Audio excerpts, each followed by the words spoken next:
Welcome back to our show, Down the Wormhole with Keisha B. I'm your host, Keisha B.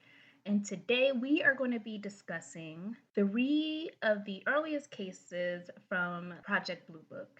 Now, Project Blue Book was an U.S. Air Force program that investigated over 12,000 UFO sightings. And of those 12,000 that they investigated, 701 remained unsolved or unexplained. So, we are going to delve into three of those cases that were unsolved or unexplained. And they sort of align with our first episode. We did Roswell, which was one of the earliest and biggest UFO cases ever. So these cases, we're looking at three. The first being the Great Falls UFO footage, which occurred in 1950. Then we're going to be looking at the Lubbock Lights, which was in 1951. Then we're going to be looking at the Washington, D.C. UFO incident, which happened in 1952. Kind of going in order there, but we will jump around on this podcast, so it won't always be like this neat. But I wanted to go into these cases because they're extremely interesting to me, mainly because this is the 1950s and we have video evidence and we have photo evidence. And in a time well before cell phones that could be edited or manipulated. Like these are just raw photos and videos. And might I say, they are clearer than most of the UFO footage that we see today when people are, recording those things. So we're going to start with the Great Falls UFO footage. So this particular case happened in Great Falls, Montana. Nick Mariana, a general manager for a local baseball team, spotted two bright disc-shaped objects flying in the sky. Again, it's one of those reports where he saw them moving at incredible speeds, moving sort of in a flying pattern that is very different than you would see an airplane. Like we've all seen an airplane moving across the sky. We're very familiar with what that looks like, and this one was moving differently. Again, in 1950, before drones, before we've really have the technology to where it'd be hard to distinguish between what's a drone or military equipment or what's a UFO. Like yeah, yeah. So it's just I'm always really interested in these early cases because they're very hard to explain away with stuff the way that it is. But so he sees two fast moving objects, and so he grabs his camera to capture the moment. And this becomes one of the most famous UFO videos. And it is a video, and you can Google it. You can look for Great Falls UFO footage and see the footage of these two disc shaped flying objects in the sky. Um, so, of course, this grabs national attention. The Air Force got involved, analyzing the footage as part of Project Blue Book. Their initial explanation um, was reflections from two F 94 jets. But Mariana insisted that no planes were in the sky at the time. To him, those objects were like unlike anything he had ever seen before. So because the Air Force tried to explain it away, it ended up adding fuel to the fire. Mariana claimed that when he submitted his film for investigation, the clearest frames showing the disc in sharp detail were removed before the footage was returned to him. So they took out the clearest parts and like kept it blurry, just so like a cover up. There's nothing now. Just like I said, these are patterns. They covered it up. So this ended up deepening the mystery. This just adds the lack of transparency and all of the trickiness. Just adds fuel to the fire and just adds more speculation on top of the all of this. It doesn't make the rumors go away. It just makes people think that you're hiding something. So even today, that footage is on top of the Roswell event, just like one of those things that just stick out in the American consciousness. If you're deep into UFO lore, some people have never heard of the Great Falls footage. But to this day, like this remains um so intriguing for the rest of the world. And also, this happened in broad daylight.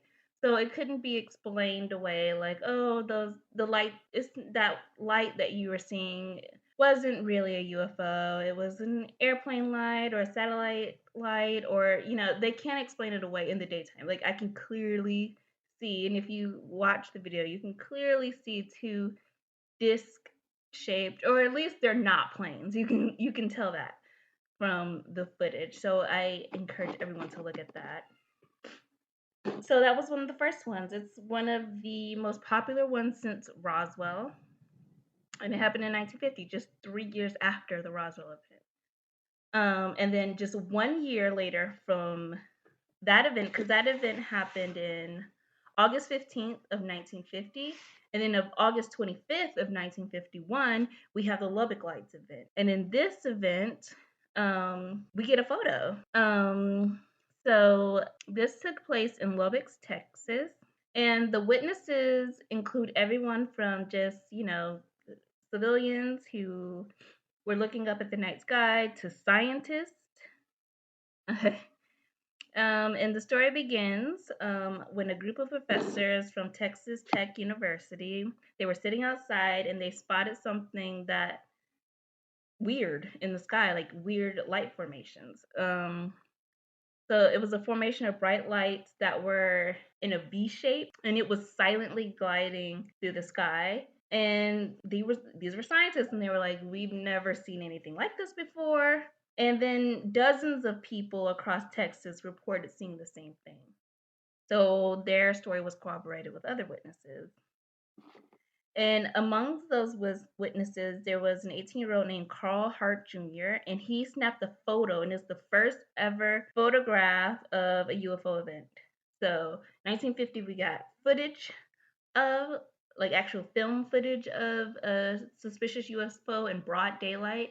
And then in 1951, we have a photograph plus tons of witnesses, including scientists, who see this V shaped formation of lights in the sky. Um, yeah, so we have these lights. They published the photo, and the Air Force investigated this um, sighting also as part of Project Blue Book. This is their official study of UFO sightings that we've talked about. Like this is real. When Project Blue Book is on it, it just means that it's credible enough that it needs to be looked into. So they offered so many explanations from migrating birds reflecting city lights, which I have literally never heard of. Like I've never heard of a bird that is like light reflecting. And if you look at the picture of the Lubbock lights, like never in your life have you seen birds emit that much light. Like they're bright lights that clearly come from machinery. So that was a stupid explanation in my opinion. Dr. J. Allen Hynek, who was the scientist at the head of Project Blue Book, who um, yeah, he becomes one of the most prominent voices of UFO research. And he is his job is basically to discredit or disprove or come up with a normal explanation or a reasonable explanation, a non UFO, non supernatural, non conspiratorial assessment of what was going on with these things. And he says the person in charge of debunking these sightings said that these defied any sort of simple answer. Like he didn't know what they were. He couldn't explain it. He couldn't explain that away. So still to this day, we still see mysterious lights in the sky. We still don't have answers. But that was kind of like it. Like they didn't have a good like with a lot of these stories, they will at least try to come up with some BS answer for what these things are. They were like, oh, it's a weather inversion. Oh, that's a weather balloon. Oh, it's this. They didn't have a good excuse for these lights. And they're on a photograph. And it's a pretty clear photograph of something that is not like our military equipment. And I think, like, as we go through these, and there's always this question looming of, well, what if it's not a UFO? Like, what if it's just top secret U.S. military um, drones, technology that they're experimenting with and testing, which is like, sure, like that's a possibility. I don't think in 1951 we were technologically advanced enough to have something like that. So I think when they say that they don't know, in my opinion, I think they don't know. I don't think they knew um, what the case was with these um, Lubbock lights. And I don't think that post Roswell crash that they were able to back engineer that whatever craft that they found that quickly. Yeah, so it's just going on top as one of those unsolved ones. And yeah, again, and I think it's so interesting that they didn't really have a good excuse for it. Like they couldn't even like BS their way out of it. Okay, so now we head into 1952 in Washington D.C. and this is the UFO incident over Washington D.C. And so this is this one is interesting, and I wanted to sort of end on this because it kind of brings us into present day. Because right now, people are everywhere are describing orbs of light or energy, plasmoids. Um, they're calling them drones, but some of them are drones, like they're very clearly propellered drones, and some of them definitely are not. Some of them I feel may be U.S. military equipment, especially if you heard our Roswell episode last time. We know that they have been back engineering spacecraft, or at least that's been alleged that we've been back engineering spacecraft for quite some time now. And I think it's completely within the realm of possibility that we have come to a point where we're able to replicate a lot of the alien technology that we found. But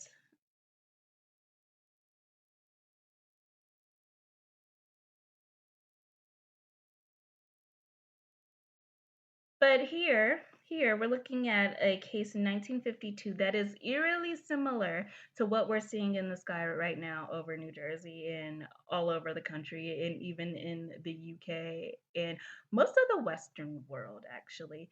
That's really where we see a lot of UFO activities.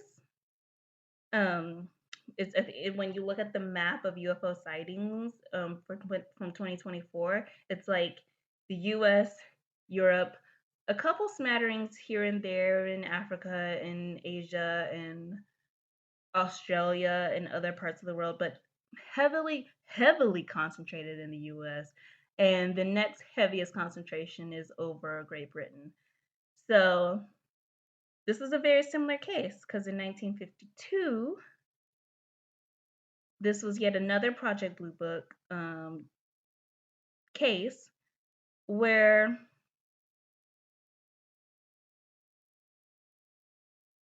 on July 19th, in 1952, around midnight, radar operator Edward Nugent at the Washington National Airport noticed seven slow moving objects on his screen. So this is a Air Force radar operator who is catching strange anomalies on his radar. Um, and this was far away from any known flight paths. At first, it seemed like a glitch, but then Andrews Air Force Base picked up the same blips, Commercial pilots even reported seeing bright streaking lights that they described as falling stars without tails, so it looked like shooting stars, but without the the little tail that comes from the gases from the star. So it clearly isn't a star. And one pilot quoted saying that they saw several bright lights.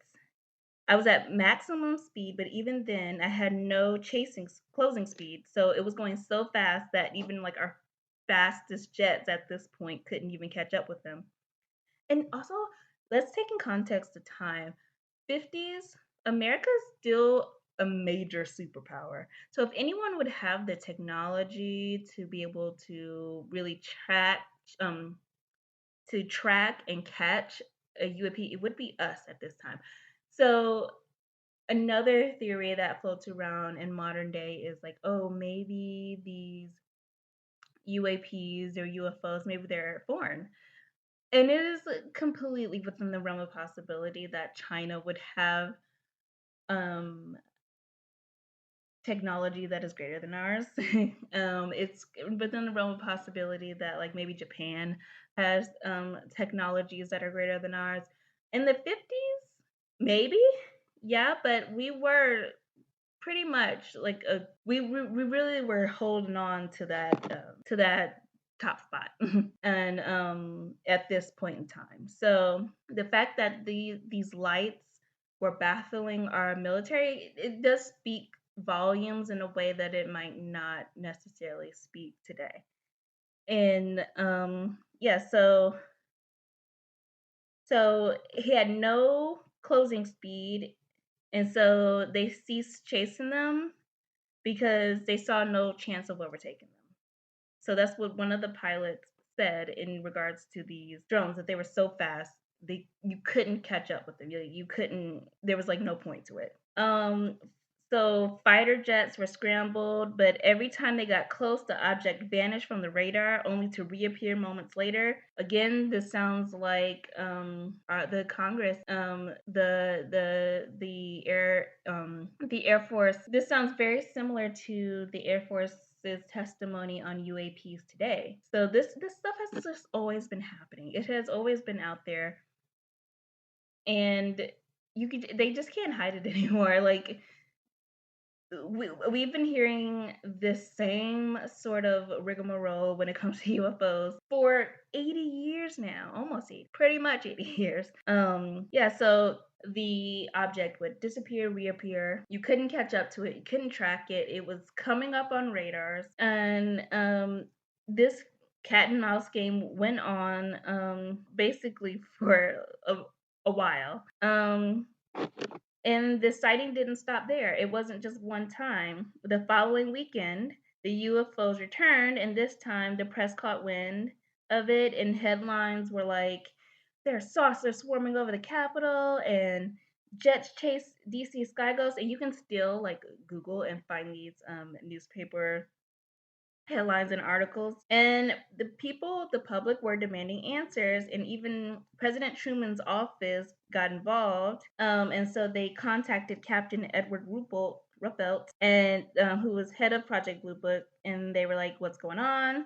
And Ruppelt suggests that the phenomenon might be explained by temperature inversions, as a weather condition where radio signals can bounce off warm air. But the radar operators weren't like, they were like, no, because they were experienced. They know the difference between temperature inversions and something being an object. They are radar operators. This is what they do. Like they understand how this all works. So they were like, no, there was definitely an object that we were chasing and seeing in the sky.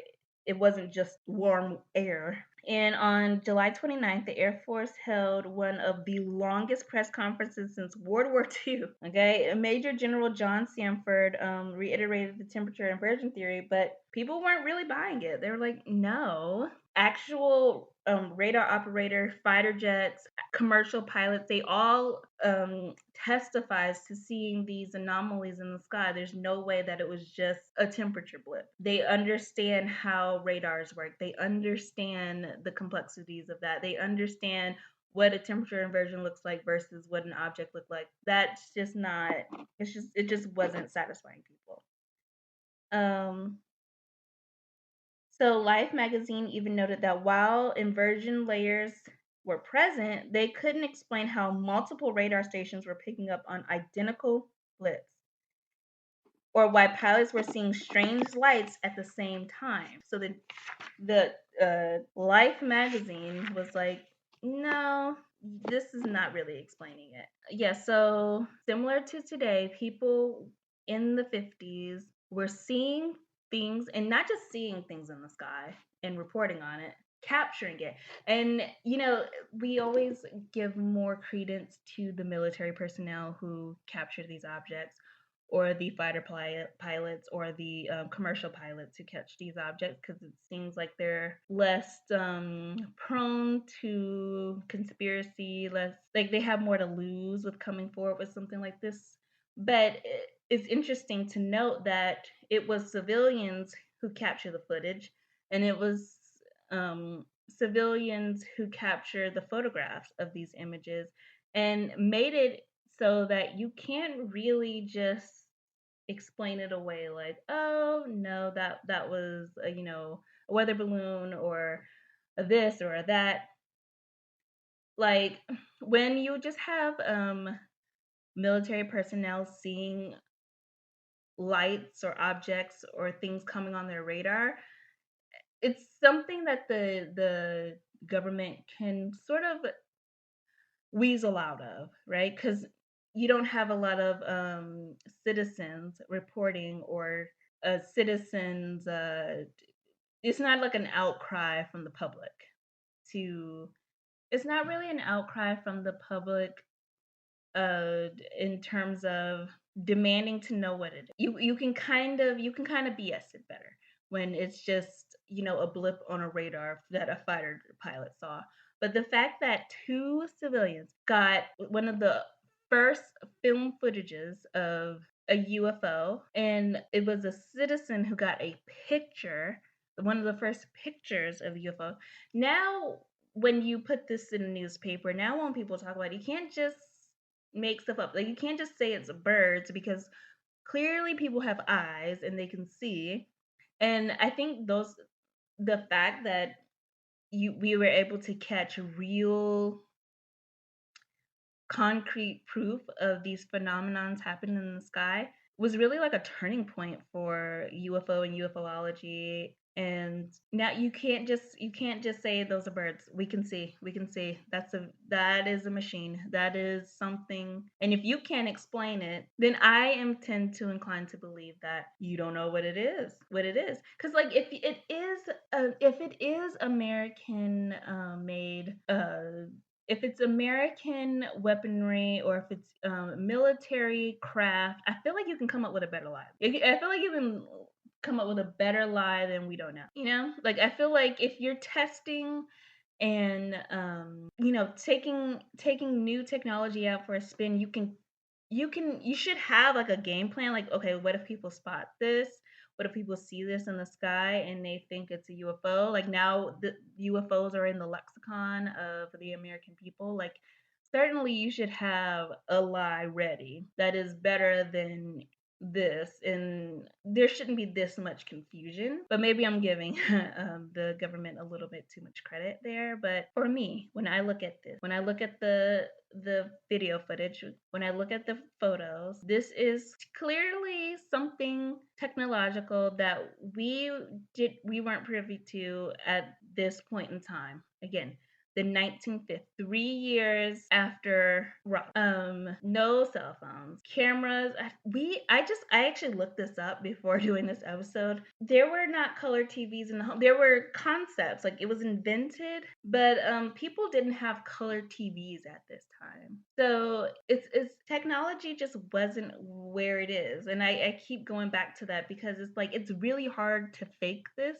it's really hard to misconstrue this because, again, I don't even think airplanes have been around that long at this point. I mean, at least in the commercial sense. So yeah, it's too great and too fantastic of a phenomenon to just swipe like, oh no, that's just one of our fighter jets. Like really, we have like saucer shaped fighter jets. I don't think so. And then to bring it to New Jersey and what we see in the sky, we in the way that it is history is repeating itself in the way that they try to explain away what we can clearly see as UFO phenomenon as drones. Like some of them are actually drones. You can see that. And some of them are like the size of SUVs. Some of them are just orbs of energy.